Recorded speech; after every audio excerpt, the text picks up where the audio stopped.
نحمده ونصلي على رسوله الكريم اما بعد فاعوذ بالله من الشيطان الرجيم بسم الله الرحمن الرحيم وننزل من القرآن ما هو شفاء ورحمة وقال الله تعالى في مقام آخر الف لام را کتاب انزلناه إليك لتخرج الناس من الظلمات إلى النور وقال الله تعالى في مقام آخر لو انزلنا هذا القرآن على جبل لرأيته خاشعا متصدعا من خشية الله وقال رسول الله صلى الله عليه وسلم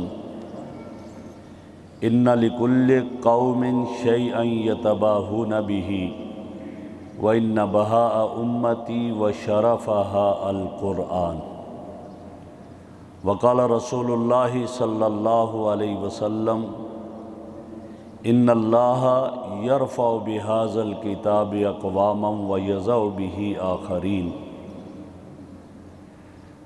صدق الله العظيم وصدق رسوله النبي الكريم اللهم صل على سيدنا ومولانا محمد وعلى آل سيدنا ومولانا محمد واصحاب سیدنا ومولانا محمد وبارک وسلم علیہ۔ انتہائی قابل صد احترام ارباب علم و دانش، میں آج فیصل مسجد کی منتظمین کا دل کی اتھاہ گہرائیوں سے شکر گزار ہوں کہ جنہوں نے مجھے آپ سے اور ان چنیدہ شخصیات سے مخاطب ہونے کا موقع فراہم کیا جو اس وقت میرے رب کے مہمان کے طور پر اس کے گھر میں تشریف فرما ہے، اور اس میں کوئی شک نہیں کہ رمضان المبارک کا آخری عشرہ بہت ہی عظمتوں کے لائق ہے، اور مجھے جو عنوان دیا گیا ہے قرآن کریم کے حقوق پر،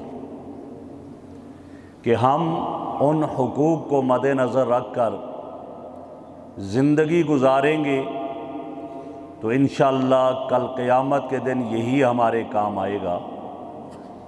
اور جیسے میرے آقا کا ارشاد ہے الصیام والقرآن یشفعان للعبد، قیامت کا دن ہوگا، نفس نفسی کا عالم ہوگا، ہر شخص نیکی کے لیے ترس رہا ہوگا کہ مجھے ایک نیکی مل جائے، پسینے میں ڈوبے ہوں گے، سفارشیوں کو تلاش کریں گے، تو اس وقت رمضان بھی سفارش کرے گا اور قرآن بھی سفارش کرے گا۔ میرے آقا کا ارشاد ہے، فرمایا فیقول الصیام رب انی منعتہ الطعام والشراب، میرے مولا میں نے اس کو کھانے سے پینے سے روکا، یہ رک گیا، اس نے میرے حقوق کا خیال رکھا ہے، فشفعنی فیہ، تو آج میری سفارش اس کے حق میں قبول کر لیجئے۔ فیقول القرآن، قرآن کہے گا اے ربی انی منعتہ النوم، میرے مولا یہ تھکا ہارا آتا تھا لیکن پھر بھی مجھے پڑھتا تھا، سناتا تھا، تراویح میں سنتا تھا، اپنی تھکاوٹ کو بالائے طاق رکھتے ہوئے اس نے میرا حق ادا کیا ہے، آج میں حق ادا کرتے ہوئے سفارش کرتا ہوں، فشفعنی فیہ، میری سفارش اس کے حق میں قبول کیجئے گا۔ میرے آقا کا ارشاد ہے، اس صادق مصدوق کے نطق عطر سے جو کلمات نکلے، فرمایا فیشفعان، روزے کی بھی سفارش قبول ہوگی، اور قرآن کی سفارش بھی قبول ہوگی اور اس شخص کے لیے جنت کا فیصلہ ہو جائے گا۔ میرے بھائیوں، قرآن مجید وہ عظیم کتاب ہے جس کے نزول کا مقصد میرے رب نے قرآن کریم میں خود ارشاد فرما دیا، الف لام را کتاب انزلناہ الیک لتخرج الناس من الظلمات الی النور۔ میرے محبوب، میں نے آپ کو ایک ایسا نظریہ حیات دیا ہے، ایک ایسی کتاب عطا کی ہے، ایک ایسا میں نے آپ کو آئین دیا ہے، ایک ایسا میں نے آپ کو پروگرام دیا ہے جس کے ذریعے سے لوگوں کو اندھیروں سے نکال کر روشنیوں میں لے آئیں۔ کیا پتہ چلا؟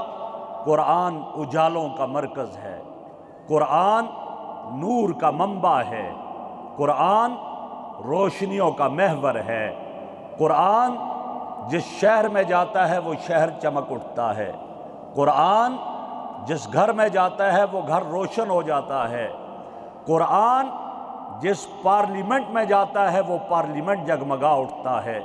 یہ قرآن کتاب ہی ایسی ہے کہ جو اس سے جڑے گا عزتیں پائے گا، جو اس سے جڑے گا بلندیاں پائے گا۔ میرے آقا کا ارشاد فرمایا، لِكُلِّ قَوْمٍ شَيْئًا يَتَبَاهُونَ بِهِ، ہر قوم کے لیے ایک چیز ہوتی ہے جس پہ وہ فخر کرتے ہیں۔ باپ فخر کرتا ہے میرا بیٹا آرمی چیف بن گیا، فخر کرنا چاہیے۔ باپ فخر کرتا ہے میرا بیٹا صدر مملکت بن گیا، فخر کرنا چاہیے۔ باپ فخر کرتا ہے میرا بیٹا ڈاکٹر بن گیا، فخر کرنا چاہیے۔ لیکن میرے محبوب نے جس کو فخریہ چیز فرمائی، فرمایا میری امت کے مردوں اور عورتوں، تم اس پر فخر کرو کہ میں قرآن فخریہ چیز ہے۔ فرمایا ان لکل قوم شیئا یتباہون بہ وان بہاء امتی وشرفها القرآن، میری امت کی فخریہ چیز قرآن ہے۔ کتنا خوش قسمت ہے وہ مسلمان جو اس پر فخر کرے کہ میری سینے میں رب کا قرآن ہے۔ کتنا خوش قسمت ہے وہ مسلمان جو اس بات پہ فخر کرے کہ میرے جسم میں قرآن نافذ ہو چکا ہے، میرے اس قد پہ قرآن نافذ ہو چکا ہے۔ اور وہ حضرات صحابہ کرام رضوان اللہ علیہ مجمعین وہ لوگ تھے جو کہا کرتے تھے، کونو مثلنا، ہماری طرح بن جاؤ۔ آؤ دیکھو قرآن ہماری زندگیوں سے چھلکتا ہوا نظر آتا ہے، قرآن کی آیات ہماری زندگیوں میں چمکتی ہوئی نظر آتی ہیں۔ یہ کون ہے؟ حضرت زین العابدین رحمہ اللہ۔ ایک باندی، ہاتھ میں برتن ہے، برتن گرا نیچے، انہیں تکلیف پہنچی۔ اس نے دیکھا وہ عورت بھی گھر کی عورت سمجھتی تھی کہ یہ قرآن پڑھیں گے ہم، ان کی زندگیوں میں آ جائے گا، عمل ہوگا، ہم بچ جائیں گے۔ اس نے فوراً قرآن مجید کی آیت پڑھی، والکاظمین الغیظ، اللہ ایسے لوگوں کو پسند کرتے ہیں جو غصے کو پی لیتے ہیں۔ جب یہ پڑھی آیت کا ٹکڑا پڑا، حضرت زین العابدین نے اپنے جسم میں دیکھا، آیا یہ آیت کا ٹکڑا میرے جسم پہ امپلیمنٹ ہے یا نہیں ہے؟ فوراً فرما دیا، قزمت غیظی، میں نے غصے کو پی لیا۔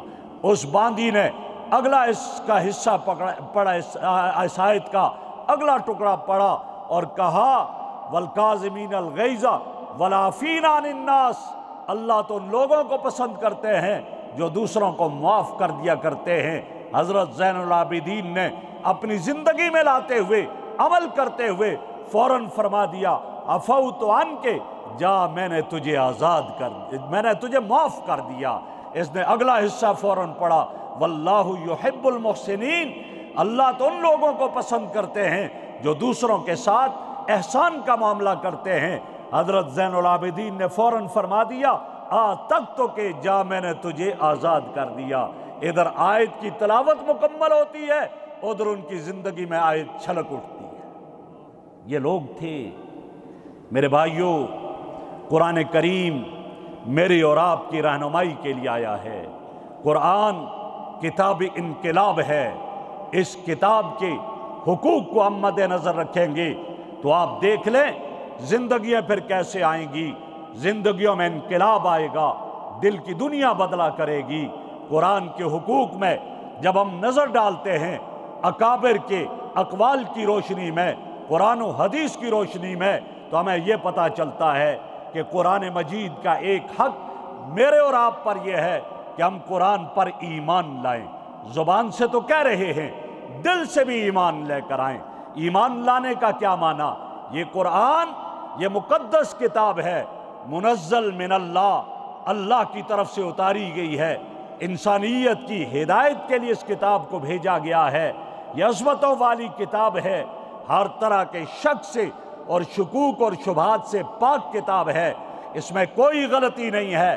یہ وہ کتاب ہے جس کی حفاظت کی ذمہ داری میرے رب نے خود اٹھائی ہے، اور ارشاد فرما دیا انا نحن نزلنا الذکر وانا لہ لحافظون، ہم نے اس کتاب کو اتارا اور ہم اسی کے محافظ ہیں۔ یہ میرے اور آپ کے ذمہ اس کا حق ہے، ایمان لائیں، اور ایمان لانے کے بعد یہ ہمارا ایمان ہونا چاہیے کہ یہ ہماری کتاب محفوظ ہے، اس کے الفاظ میں بھی کوئی رد و بدل نہیں ہے اور اس کے معنی میں بھی کوئی رد و بدل نہیں ہے۔ ہم یہ کہہ سکتے ہیں، پوری دنیا کو چیلنج کر سکتے ہیں، یہودی اپنی مذہبی کتاب کا آج تک کوئی حافظ پیش نہیں کر سکا، عیسائی نہیں پیش کر سکا، ہندو نہیں پیش کر سکا، عیسائی نہیں پیش کر سکا، سکھ نہیں پیش کر سکا۔ اسلام سے اگر پوچھا جائے تو اسلام 5 سال کے بچے سے لے کر 95 سال کے بوڑھے تک کو قرآن کا حافظ بتانے کے لیے تیار ہے اور پیش کرتا ہے اسلام۔ 5 سال کا بچہ، اس کی کیا کیفیت ہوگی آپ خود سوچیں ذرا، لیکن اس کے سینے میں قرآن ہوتا ہے۔ میں نے ایک کتاب میں پڑھا، ہارون الرشید کا زمانہ ہے، ایک بچے کو لایا گیا جس کی عمر 5 سال تھی، یہ قرآن کا حافظ ہے، وہ بچہ شرارتیں کر رہا ہے ادھر ادھر، کہا بیٹا پڑھو، وہ نہیں پڑھ رہا تھا، کہا تجھے ہم گڑ کی ڈلی دیں گے، پڑھے آپ پڑھو۔ گڑ کی ڈلی، آج کے دور میں کینڈی جس سے آپ کہیں، گڑ کی ڈلی اس بچے کے ہاتھ میں دی، اس نے قرآن پڑھنا شروع کر دیا۔ اتنے معصوم بچے کے سینے میں بھی قرآن محفوظ ہے، اور وہ 95 سال کا بوڑھا جس کو اپنے گھر کا راستہ شاید بھول جاتا ہے، دماغ پر اتنا اثر پڑ جائے، گھر کا ایڈریس معلوم نہ ہو، لیکن اس کو پورا قرآن زیر زبر مد غنہ کی غلطی کے بغیر یاد ہوتا ہے۔ یہ قرآن کا اعجاز ہے، یہ ایمان ہو کہ یہ قرآن غلطیوں سے محفوظ ہے۔ آپ کے یہاں کے عظیم خطیب امام قاری ڈاکٹر قاری ضیاء الرحمن صاحب آگے مصلی پہ کھڑے پڑھا رہے ہیں، قرآن پڑھ رہے، نماز پڑھاتے ہوئے قرات کر رہے ہوں، کہیں تھوڑی سی زبر زیر کی غلطی کرے، پیچھے شاگرد کھڑا ہے، وہ دل میں کہتا ہے استاد جی آپ کا ادب ملحوظ ہے، میں آپ کے سائے پر بھی اپنا پاؤں رکھنا توہین گستاخی سمجھتا ہوں، میں کبھی بھی آپ کے سامنے سر اٹھا کر نہیں بات کروں گا، آنکھیں جھکا کر بات کروں گا، لیکن یہاں زبر کی جگہ آپ نے زیر پڑھ لیا، لہذا وہ آگے نہیں چلنے دے گا، غلطی درست کر کے آگے چلو۔ یہ ہے قرآن۔ ہمارا یہ ایمان ہے کہ یہ قرآن جیسے لوح محفوظ سے جبرائیل امین کے سامنے میرے رب نے پڑھا، جبرائیل امین نے میرے آقا کے سامنے پڑھا، میرے آقا نے صحابہ کے سامنے پڑھا، آج 1400 سال کے بعد فیصل مسجد کے مصلی پہ یہ قرآن اسی طرح پڑھا جا رہا ہے۔ یہ ایمان ہونا چاہیے ہمارا، اسی طرح پڑھا جا رہا ہے، کوئی غلطی نہیں، غلطیوں سے پاک ہے، اور کیوں نہ پاک ہو، ہمارا یہ ایمان ہے۔ ہمارے رب نے فرمایا انا نحن نزلنا الذکر وانا لہ لحافظون، ہم نے اس قرآن کو اتارا، ہم خود اس کی حفاظت کرتے ہیں۔ میرے بھائیوں، مفتی اعظم پاکستان مفتی محمد شفیع رحمہ اللہ نے اپنی تفسیر معارف القرآن میں اسی آیت کے تحت ایک واقعہ نقل کیا امام قرطبی رحمہ اللہ کے حوالے سے کہ خلیفہ مامون کا زمانہ ہے، وہ اس کے دربار میں مجلس مذاکرہ، مجلس مباحثہ ہوا کرتی تھی، لوگ آتے مقالے پیش کرتے تھے۔ ایک مرتبہ ایک شخص آیا، لباس کے اعتبار سے، صورت کے اعتبار سے بڑا ہی عقل والا لگ رہا تھا، بڑا عمدہ مباحثہ ہوا، مقالہ پیش کیا، نام معلوم کیا، اس کا نام یہودیوں والا تھا، دعوت دی اسلام قبول کر لو، اس نے کہا میرا باپ دادا یہودی ہے، میں نہیں اسلام قبول کرتا، چلا گیا۔ آئندہ سال پھر آیا، اور اس نے آئندہ سال فقہ اسلامی پر مقالہ پیش کیا، بڑا ہی لاجواب مقالہ تھا۔ دیکھ کر کہا تو وہی نہیں ہے جو گزشتہ سال بھی آیا تھا، یہودی تھا؟ کہاں؟ کہا مسلمان کیسے ہو گیا؟ کہا آپ نے مجھے دعوت دی اسلام کی، میں ریسرچ کرنے لگا، میں بہترین خطاط تھا، عمدہ لکھتا تھا، میں نے 3 نسخے تورات کے لکھے، خوبصورت کر کے لکھے، بعض جگہوں سے کچھ آیتیں نکال دی، بعض جگہوں سے اپنے پاس سے ایڈ کر لیا، یہودیوں کے عبادت خانے میں لے کر گیا، میں نے تمہاری کتاب کتنی خوبصورت لکھی ہے دیکھو۔ دیکھا انہوں نے، مجھے انعامات سے نوازا، واپس آ گیا، میں نے انجیل کے 3 نسخے لکھے، کچھ آیتیں نکالی، کچھ اپنے پاس سے ایڈ کر دی، میں جا کر عیسائیوں کے چرچ میں پیش کی، دیکھو میں نے لکھا ہے، بہت پسند کیا، انعامات سے نوازا۔ لیکن پھر میں نے قرآن کے 3 نسخے لکھے، بعض جگہوں سے نکال دی آیات، بعض جگہوں سے اپنے پاس سے الفاظ ایڈ کر لیے، میں مسلمانوں کے پاس لے کر گیا، تمہاری کتاب کتنی خوبصورت لکھی ہے، کہا بیٹھ جاؤ ہم چیک کریں گے، دیکھیں گے۔ میں بیٹھ گیا، آدمیوں کو بلایا، بچوں کو بلایا، اور انہوں نے آ کر جب پڑھنا شروع کیا، پہلے ہی صفحے میں کہا یہ الفاظ قرآن کے نہیں ہیں، آپ نے پاس سے اضافہ کیا ہے۔ دوسرے صفحے میں کہا یہ آیت یہاں سے نکال دی گئی ہے، آیت یہاں موجود نہیں ہے۔ جب انہوں نے دیکھا، کہا بھائی یہ ہماری کتاب نہیں، ہماری کتاب تو غلطیوں سے پاک ہے، اس کو واپس لے جاؤ۔ انعام کیا دینا تھا انہوں نے واپس کر دی۔ میرے دل میں چوٹ لگی، جس مذہب کی مذہبی کتاب اتنی محفوظ ہے وہ مذہب کتنی عظمت والا ہوگا۔ اس لیے میں اسلام قبول کر بیٹھا۔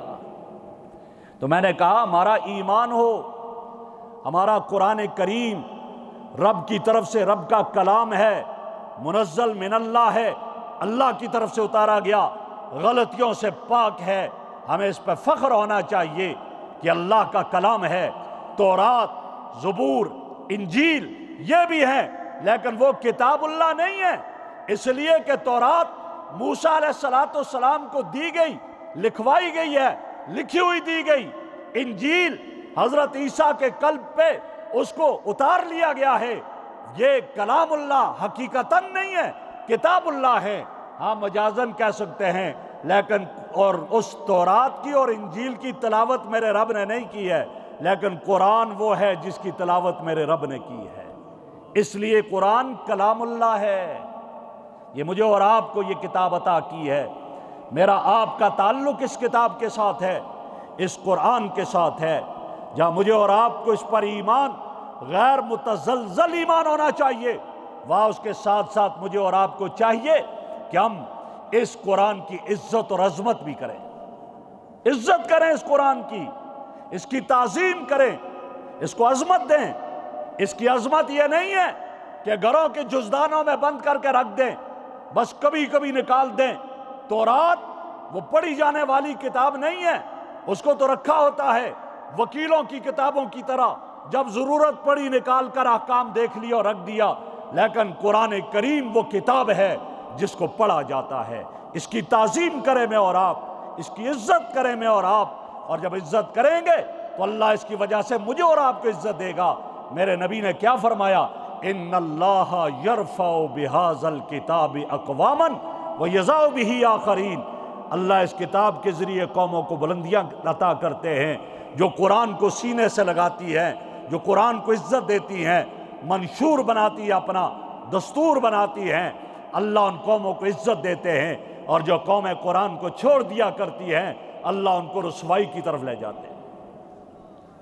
جو قرآن کو عزت دے، زندگی میں لائے، عزت ملتی ہے۔ افرادی طاقت نہ ہوتے ہوئے بھی، ایٹمی طاقت نہ ہوتے ہوئے بھی اللہ عزت دیتے ہیں۔ یہ کون ہیں؟ حضرت ربی ابن عامر رضی اللہ عنہ، میرے آقا کے صحابی ہیں، اور جا رہے ہیں وقت کی سپر پاور رستم کے دربار میں، پھٹے پرانے لباس، پاؤں میں جوتی نہیں، سواری گدھے کی رسی پکڑے ہوئے جا رہے ہیں۔ گیٹ پر پہنچے، دربان نے دیکھا، کیا بات ہے؟ کہا جاؤ رستم سے کہہ دو محمد عربی کا غلام ملنے آیا ہے، غلام ملنے آیا ہے۔ وہ پاؤں سے سر تک دیکھتا ہے، جا کر کہتا ہے ایک شخص ہے، پاؤں میں جوتی نہیں، کپڑے پھٹے ہوئے ہیں، لیکن وہ کہتا ہے میں آپ سے ملنا چاہتا ہوں. کہا بلاؤ. اندر گئے, قالینوں کو کاٹتے ہوئے گئے, سواری کو باندھا, دربار میں کھڑے ہوئے. رستم سوال کرتا ہے کیوں آئے ہو؟ اللہ اکبر. جواب کیا اس کا؟ جواب میں کہتے ہیں آیا نہیں, ابتعثنا اللہ لنخرج العباد من عبادت العباد الى عبادت رب العباد. میں آیا نہیں, مجھے بھیجا گیا ہے اللہ کے بندوں کو تجھ جیسے ظالم کی بندگی سے نکال کر ایک رب کی بندگی میں لے جاؤ. یہ لوگ تھے, پھر ڈرا نہیں کرتے تھے.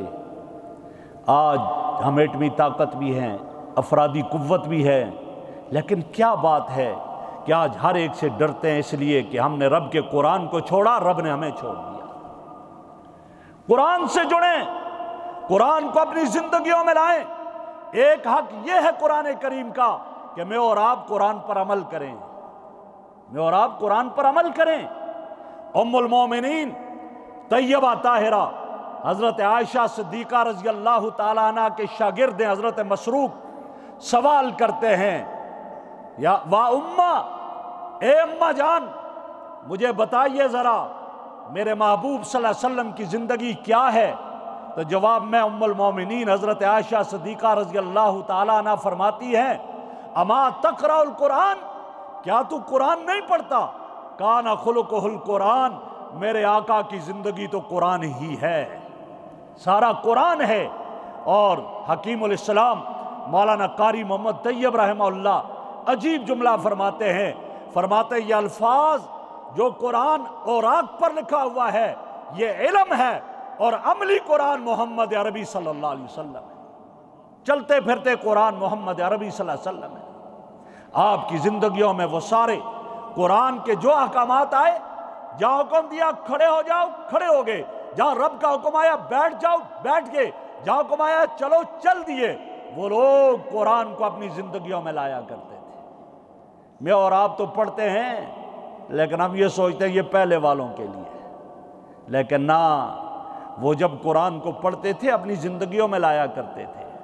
قرآن کریم کی جب یہ آیت اتری لن تنالوا البر حتی تنفقوا مما تحبون, اپنی سب سے محبوب چیز جب تک خرچ نہ کرو تم نیکی کے اعلیٰ درجے کو نہیں پہنچ سکتے. حضرت ابو طلحہ رضی اللہ تعالیٰ عنہ میرے آقا کی خدمت میں آئے, یا رسول اللہ میرا باغ مجھے سب سے زیادہ پیارا ہے, اجازت ہو تو میں اللہ کے لیے اس کو وقف کر دوں. ایک صحابی آئے, میری یہ سواری مجھے پیاری لگتی ہے, اللہ نے فرمایا محبوب چیز کو اللہ کے راستے میں خرچ کر دو, آج اگر اجازت ہو تو میں اس کو خرچ کر دوں. قرآن مجید پر عمل کرنا قرآن کا یہ حق ہے.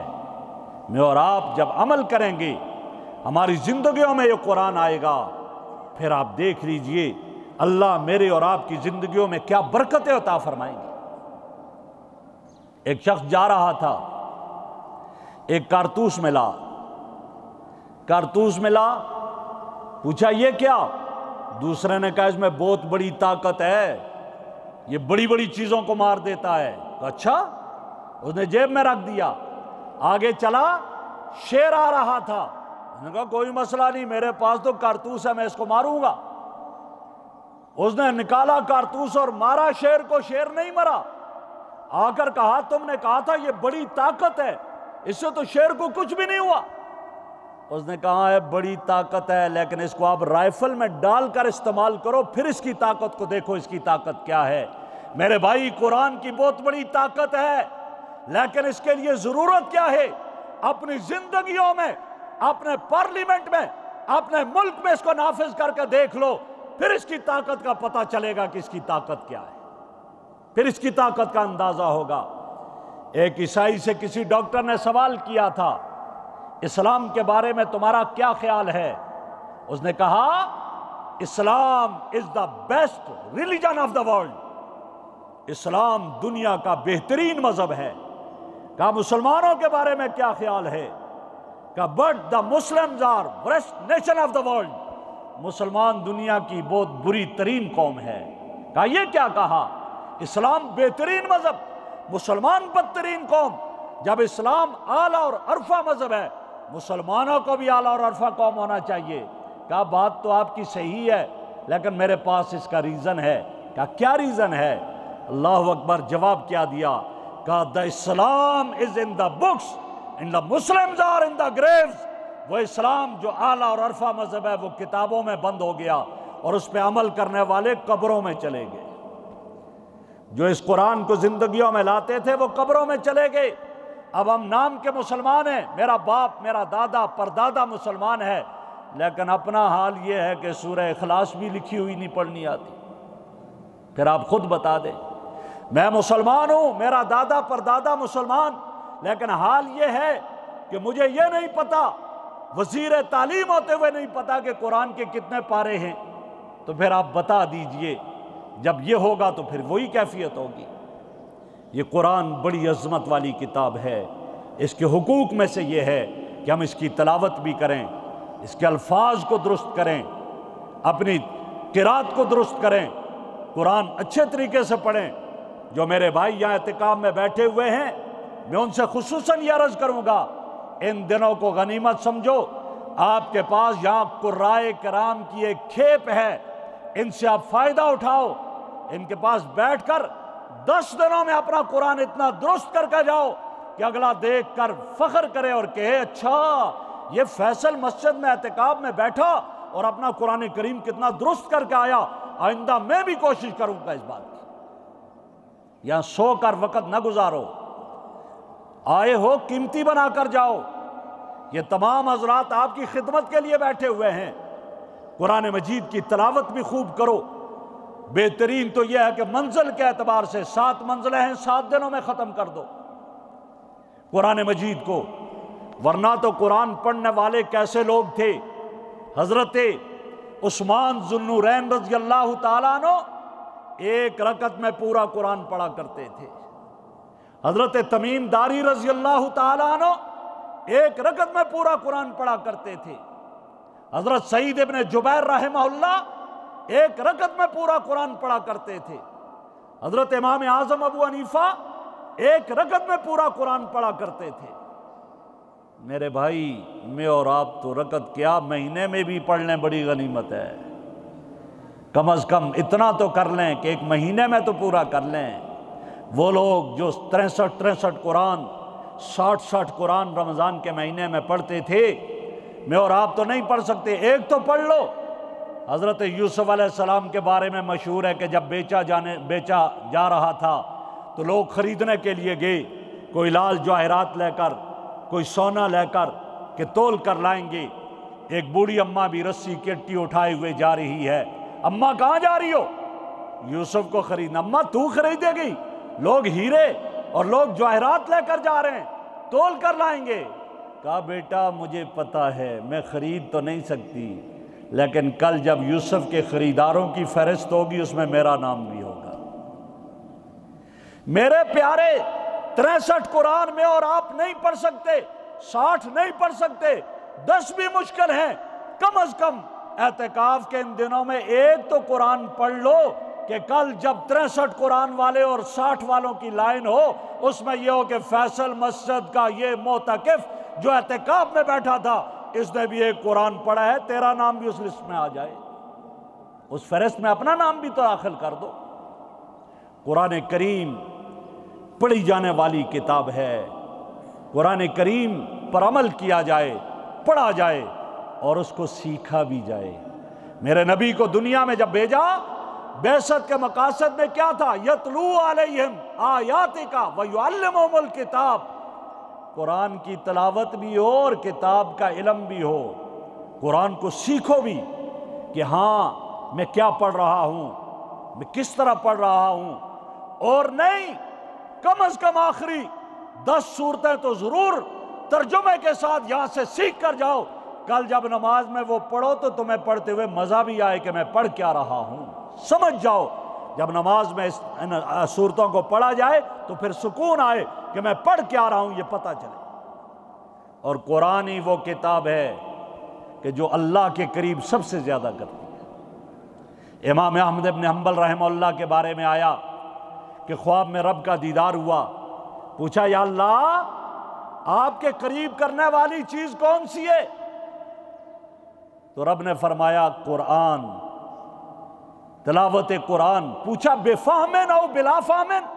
سمجھ کر یا بغیر سمجھے؟ فرمایا تلاوت قرآن جو کرے، جو قرآن پڑھے گا مجھ سے قرب حاصل ہوگا، چاہے سمجھ کر پڑھے چاہے بغیر سمجھے پڑھے۔ لیکن میں عرض کر رہا ہوں کہ سمجھ کر تو نور علی نور ہے، سمجھ کر پڑھنا چاہیے۔ قرآن سیکھو۔ مقصد بعثت میں یہ بھی ہے کہ قرآن مجید کو سیکھنا، قرآن سیکھ کر قرآن کو زندگیوں میں لایا جائے، قرآن پر عمل کیا جائے۔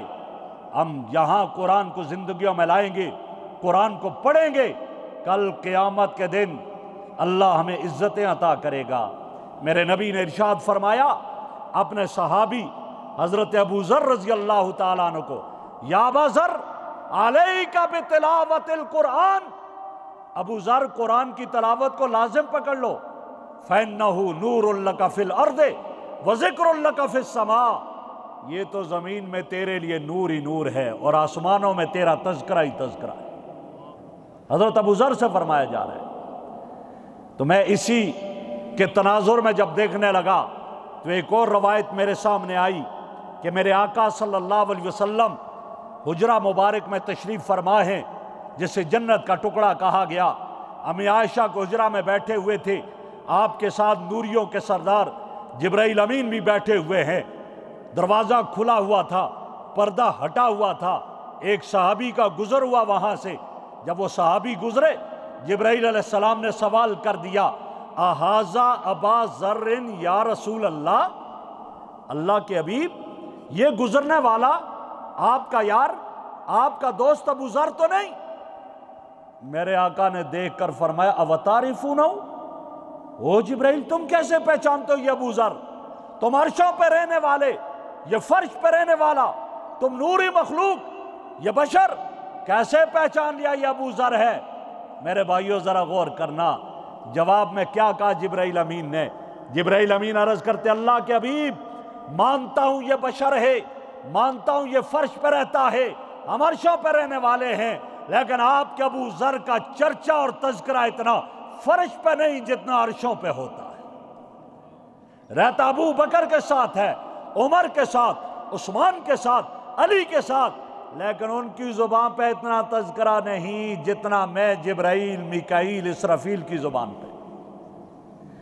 میرے آقا نے سوال کیا بِمَاذَا نَالَ هَٰذِهِ الْفَضِيلَةَ، جبرائیل یہ بتا میرے ابو ذر نے یہ مقام کیسے پایا، یہ مرتبہ کیسے ملا؟ رہتا زمین پہ، چرچے عرشوں پہ۔ میرے بھائیو غور کرنا، جبرائیل امین کہتے ہیں فَبِقَلْبِهِ وَبِقَالِبِهِ، دو چیزوں کی بنیاد پر، ایک قلب کی بنیاد پر، دوسرا قالب کی بنیاد پر۔ پوچھا قلب کیا ہے؟ عرض کیا لِصِغْرِهِ فِي قَلْبِهِ، اپنے دل میں اپنے آپ کو سب سے چھوٹا سمجھتا ہے، ہمبل پرسن ہے، متواضع آدمی ہے، عاجزی والا ہے، تواضع کرتا ہے۔ اور فرمایا من تواضع للہ رفعہ اللہ، جو تواضع کرے اللہ بلندیاں عطا کر دے، جو تکبر کرے اللہ ذلیل کر دیتے ہیں۔ تواضع عاجزی بہت بڑی صفت ہے۔ تکبر حدیث قدسی ہے، میرے آقا فرماتے ہیں رب نے فرمایا الکبریاء ردائی، تکبر تو میری چادر ہے، خبردار اس کو کوئی پھاڑنے کی کوشش کرے۔ تکبر کرنے والا نیچے چلا جاتا ہے، تواضع والا اوپر۔ اور اگر نہ ہو تو آج آپ جب فیصل مسجد کی سیڑھیاں چڑھیں گے اور اتریں گے تو تجربہ کر لینا کہ جب نیچے جانا چاہ رہا ہوتا ہے تو اگر جھک کر سیڑھیاں نیچے جائے گا تو دھڑم سے نیچے سر ہی پھٹے گا، وہاں سیدھا ہو کر اترتا ہے تو نیچے چلا جاتا ہے، اور اوپر آتے ہوئے سر جھکا کر اوپر چلنا پڑتا ہے سیڑھیوں کو دیکھتے دیکھتے، اور اگر وہ کیا کرے اکڑ کر اوپر چڑھے گا تو گر جائے گا۔ یہ تواضع اور عاجزی ہے۔ فرمایا اس کا وصف ہے، یہ ہمبل پرسن ہے۔ قالب کیا ہے؟ عرض کیا وَبِكَثْرَةِ قِرَاتِهِ قُلْ هُوَ اللَّهُ أَحَدٌ، آقا آپ کا ابو ذر چلتا ہے تو سورہ اخلاص پڑھتا ہے، بیٹھتا ہے تو سورہ اخلاص پڑھتا ہے، قرآن پڑھتا ہے۔ قرآن کی یاری نے اس کو اتنا مرتبہ دے دیا، رہتا مدینہ میں، چلتا مدینہ میں، کھاتا مدینہ میں، سوتا مدینہ میں ہے، لیکن چرچے عرشوں پہ ہوتے ہیں۔ میرے بھائی یہ ابو ذر رضی اللہ عنہ کے ساتھ خاص نہیں ہے، تو بھی یہ مرتبہ حاصل کر سکتا ہے، میں بھی یہ مرتبہ حاصل کر سکتا ہوں۔ رہیں گے اسلام آباد کی دھرتی پہ، چلیں گے اسلام آباد کی دھرتی پہ، لیکن تذکرے عرشوں پہ ہوں گے۔ کب؟ جب میری اور تیری نظریں موبائل کی سکرین کے بجائے قرآن کے الفاظ پہ پڑیں گی، جب میری اور تیری زبان سے گالیوں، چغلی، غیبت کے بجائے قرآن کی تلاوت جاری ہو جائے گی، جب میرے اور تیری سماعتوں سے میوزک کے ٹکرانے کے بجائے قرآن کی صدائیں ٹکرائیں گی، پھر کیا ہوگا؟ نتیجہ یہ ہوگا، چلے گا تو اسلام آباد کی دھرتی پہ، تیرے تذکرے بھی عرشوں پہ ہوں گے۔ کیوں؟ میرے آقا نے فرمایا علیک بتلاوت القرآن فإنہ نور لک فی الارض وذکر لک فی السماء، یہ تیرے لیے زمین میں نور ہے اور آسمانوں میں تیرے تذکرے ہیں۔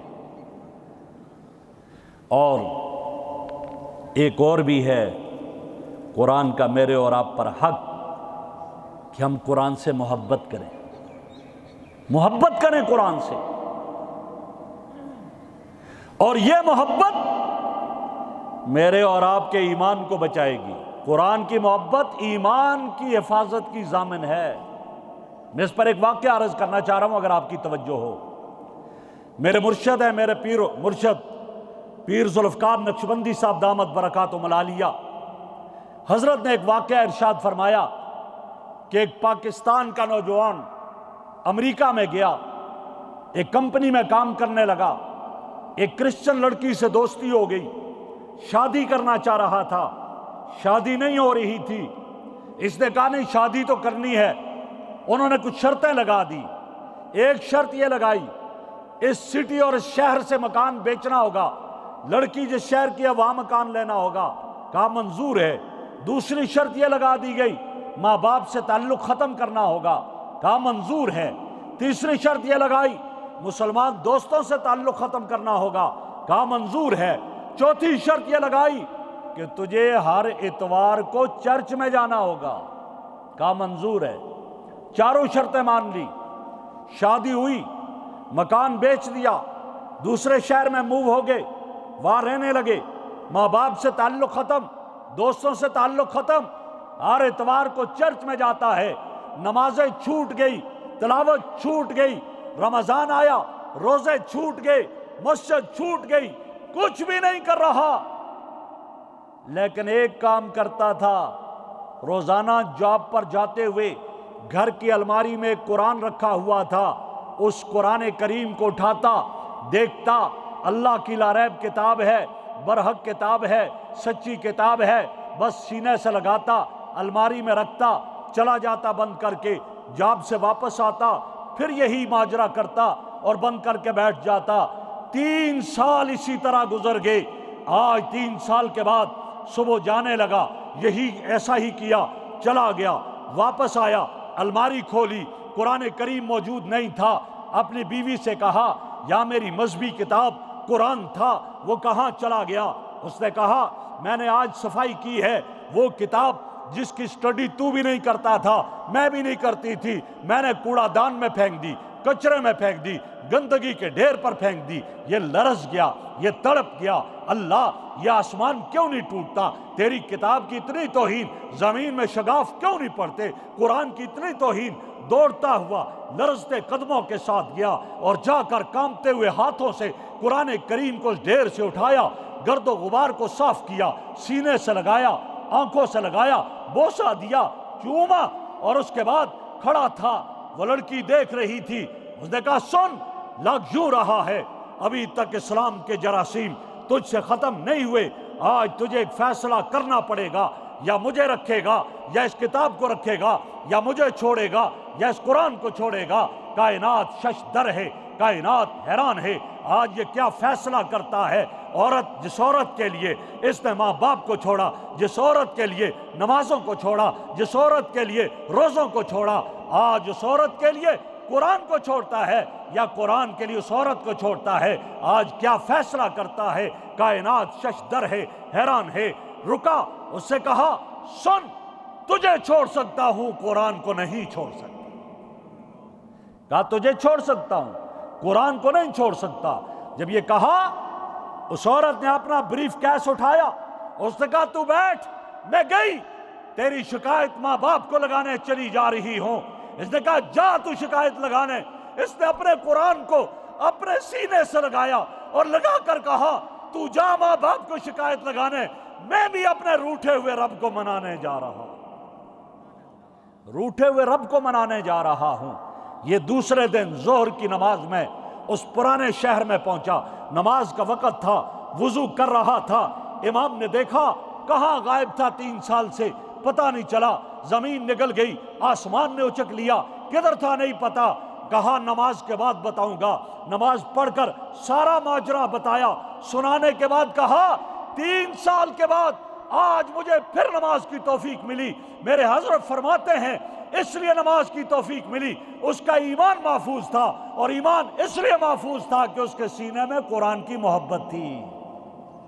میرے بھائی، لیکن محبت کا یہ مطلب کبھی نہ سمجھنا کہ بس قرآن مجید کو الماری میں بند کر دے، بوسہ دے دے، چومتا رہے، بس یہ ہوگا نہ، قرآن کو پڑھے، ورنہ قرآن کو چھوڑا تو مولانا نے جیسے نماز کے بعد آپ سے کہا تھا کہ کل میرا نبی دعویٰ دائر کرے گا، استغاثہ ہوگا، اور جن کے خلاف ہوا تو بتائیں پھر کیا بنے گا ان کا۔ وقال الرسول یا رب ان قوم اتخذوا هذا القرآن مہجورا، پھر کیا بنے گا؟ میں اور آپ غور کریں، میرے اور آپ کی زندگیوں سے قرآن نکلا، میرے اور آپ کے پارلیمنٹ سے قرآن نکلا، آج IMF کے غلام میں اور آپ بنے ہوئے ہیں، آج دنیا کے سامنے میں اور آپ کشکولے گدائی لیے ہوئے پھر رہے ہیں۔ وجہ کیا ہے؟ میرے آقا نے فرمایا، میرے رب نے فرمایا من اعرض عن ذکری فإن له معیشۃ ضنکا، جو میرے قرآن سے اعراض کرے گا میں اس کی معیشت کو تنگ کر دوں گا۔ آج ہر طرف سیمینار ہوتے ہیں کہ پاکستان کے معاشی استحکام کے لیے کچھ کیا جائے۔ معاشی استحکام چاہتے ہو قرآن کے پاس آ جاؤ، قرآن کو نافذ کر لو، قرآن کو اپنی زندگیوں میں لے آؤ، دیکھو میرا رب کیسا استحکام عطا کرتا ہے۔ قرآن کے ناموں میں سے ایک نام ذکر بھی ہے، قرآن کے ساتھ آ جاؤ، جڑ جاؤ۔ بس میں ختم کرنے کی طرف جا رہا ہوں، میرا وقت قریب ہو گیا ہے۔ آپ سے یہ عرض کر کے یہ آخری عشرہ ہے، خدا را یہاں بھی قرآن کو سیکھیں، زندگیوں میں لائیں، اور یہاں سے جب اپنے گھروں میں جائیں قرآن کے ساتھ اپنا تعلق جاری رکھیں، ختم نہ کریں۔ صرف رمضان ہی نہیں، پورے اس کے علاوہ 11 مہینے میں بھی قرآن کی تلاوت کریں، صبح قرآن کا معمول بنائیں، شام کو بنائیں، اور نہ ہو کم از کم ہر نماز کے بعد بھی اگر 1 صفحہ قرآن کا پڑھیں گے، ہم روزانہ بہت سارا قرآن مجید پڑھ سکتے ہیں ہر نماز کے بعد، اور 1 صفحہ پڑھنے میں اتنا وقت ہی نہیں لگے گا۔ ہر نماز کے بعد اس کا معمول بنائیں۔ آپ جا رہے ہیں گاڑی میں جاتے ہوئے بجائے گانے لگانے کے کچھ اور کے قرآن کی تلاوت کی CD لگا دیں، قاری پڑھتا رہے، ساتھ پڑھتے بھی جاؤ، کچھ نہ کچھ حفظ کر لو گے، کچھ نہ کچھ یاد کر لو گے، اور اسی حال میں موت آئی کل قیامت کے دن حافظوں کی فہرست میں اٹھو گے۔ میرے بھائیوں، اب یہ چند دن باقی ہیں اس آخری عشرہ کے، میں اور آپ ان کو غنیمت سمجھیں۔ ہمارے حضرات بڑی عجیب بات فرماتے ہیں، وہ فرماتے ہیں کہ یہ رمضان کے 30 دن میرے رب نے ہمیں ایک چیک بک دی ہے جس میں 30 چیک ہیں، اور وہ خالی ہے، بالکل خالی ہے وہ چیک۔ کہا ہے تو خود ہی اپنا اماؤنٹ لکھ دے، خود اماؤنٹ لکھ دے۔ کسی کو کوئی دیتا ہے چیک بک، کہتے ہیں یار اس کاپی پر خود اماؤنٹ لکھو، بے وقوف سے بے وقوف آدمی بھی کہے گا یار 1 ارب تو لکھو نا، پھر باقی آگ دیکھتے ہیں، پہلی فرصت میں 1 ارب لکھ دو، وہ یہ کہے گا۔ میرے رب نے بھی مجھے اور آپ کو یہ چیک بک دی ہوئی ہے، اس میں 30 چیک ہیں، جن میں سے 20 کٹ گئے ہیں، میں نے اور آپ نے وہ کاٹ دیے، وہ اس کو بھیج دیا، اب صرف اور صرف جو ہے وہ 10 یا 9 رہ گئے ہیں۔ ان میں اور آپ دیکھیں کیا لکھتے ہیں اور کیا کرنسی۔ اس میں ڈالر کی کرنسی نہیں لکھی جا سکتی، اس میں پاؤنڈ کی کرنسی نہیں لکھی جا سکتی، اس میں ریال نہیں، درائم نہیں، دینار نہیں، اس میں جو کرنسی ہے جو وہاں چلے گی میرے رب کے ہاں، وہ نمازیں ہیں، وہ تلاوت ہے، وہ صدقات ہیں، وہ خیرات ہیں، وہ امانت ہے، وہ سچائی ہے، وہ دیانت ہے، وہ حیا ہے، وہ بڑوں کی عزت ہے، وہ محبت ہے، وہ پیار ہے، وہ الفت ہے، یہ کرنسی وہاں پہ چلے گی۔ اب میں اور آپ اس میں کتنا لکھتے ہیں مجھے اور آپ کو پتا ہوگا، جو پہلے لکھ دیا اس کا بھی پتا ہے، اور آئندہ بھی آپ سوچ لیجئے اس کرنسی کو لکھ دیجئے گا تاکہ وہاں پچھتانا نہ پڑے، وہاں یہی کرنسی کام آئے گی، وہاں اور کوئی کرنسی کام نہیں آئے گی۔ اسی لیے حضرت علی رضی اللہ عنہ کا بڑا عجیب قول ہے، فرمایا اگر اللہ اس امت کو بخشنا نہ چاہتے اس کو رمضان جیسی نعمت عطا نہ کرتے۔ رمضان دیا ہے مجھے اور آپ کو، کیوں؟ اللہ مجھے اور آپ کو بخشنا چاہتے ہیں۔ تو کیا خیال ہے یہ جو باقی دن ہیں، ان دنوں کو اعتکاف والے تو فارغ کر کے بیٹھے ہوئے ہیں، آپ سے درخواست قیمتی بناؤ، وہ الگ بات ہے، آپ کا سونا بھی عبادت ہے، لیکن نہ قیمتی بناؤ، سیکھو، سیکھ کر جاؤ۔ اور باقی جو حضرات بیٹھے ہیں آپ بھی اپنے گھروں میں اس کا ماحول بناؤ۔ تاک راتیں ایک گزر گئی، باقی ہیں 23ویں، 25ویں، 27ویں، 29ویں، ان راتوں کو عبادت میں گزارو، باقی دنوں کو عبادت میں گزارو، اور کل انشاءاللہ پھر یہی ہوگا، یہ روزہ اور یہ قرآن میرا اور آپ کا سفارشی ہوگا۔ میں نے جو کچھ عرض کیا اللہ مجھے اور آپ کو اس پر عمل کی توفیق عطا فرمائے۔ میں اپنے برادر مکرم حضرت مولانا ڈاکٹر قاری ضیاء الرحمن صاحب اور باقی تمام احباب کا، ڈاکٹر ظہیر صاحب کا دل کی اتھا گہرائیوں سے شکریہ ادا کرتا ہوں کہ جنہوں نے مجھے یہ عزت بخشی اور آپ کی زیارت کا مجھے موقع فراہم فرمایا۔ اللہ انہیں اپنی شان کے مطابق جزائے خیر عطا فرمائے۔ وآخر دعوانا ان الحمد للہ رب العالمین۔